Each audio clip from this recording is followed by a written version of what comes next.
നമസ്കാരം. പാർട്ടിതല ചർച്ച പൂർത്തിയായില്ലെന്ന് മുസ്ലിം league അറിയിച്ചതോടെ Lok Sabha തിരഞ്ഞെടുപ്പിനായുള്ള UDF seat വിഭജന പ്രഖ്യാപനം നീട്ടിവെച്ചു. 14-ന് ചേരുന്ന UDF യോഗം തീരുമാനം അന്തിമമായി പ്രഖ്യാപിക്കും. ലീഗ് മൂന്നാമതൊരു സീറ്റ് ചോദിക്കുകയും സിറ്റിംഗ് സീറ്റുകളിൽ ഒന്ന് വിട്ടുകൊടുക്കാനാകില്ലെന്ന പ്രയാസം കോൺഗ്രസ് നേതൃത്വം അറിയിക്കുകയും ചെയ്തിരുന്നു. സീറ്റ് അർഹതപ്പെട്ടതാണെന്ന് അതിനുശേഷവും ലീഗ് പരസ്യമായി പറഞ്ഞ സാഹചര്യത്തിലാണ് ഉന്നതതല UDF യോഗം ചേർന്നത്.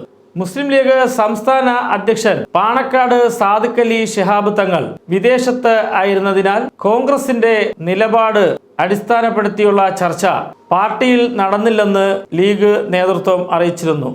എങ്കിൽ അതിനുശേഷം സീറ്റ് വിഭജന ചർച്ചയാകാമെന്ന് കോൺഗ്രസ് നേതൃത്വം മറുപടി നൽകി. RSPക്ക് കൊല്ലവും കേരള കോൺഗ്രസ് ജോസഫ് വിഭാഗത്തിന് കോട്ടയവും നൽകാൻ ധാരണയായെങ്കിലും 14-ലെ യോഗത്തിന് ശേഷമേ ഔദ്യോഗിക പ്രഖ്യാപനം ഉണ്ടാകും. സ്ഥാനാർത്ഥി ചർച്ചയ്ക്കായി കോൺഗ്രസ് ഉപസമിതി യോഗവും 14-ന് ചേരും. KPCC പ്രസിഡന്റ് K സുധാകരൻ, പ്രതിപക്ഷ നേതാവ് VD സതീശൻ, കോൺഗ്രസ് പ്രവർത്തക സമിതി അംഗം Ramesh Chennithala, UDF convener MM Hassan എന്നിവരാണ് സമിതിയിൽ ഉള്ളത്.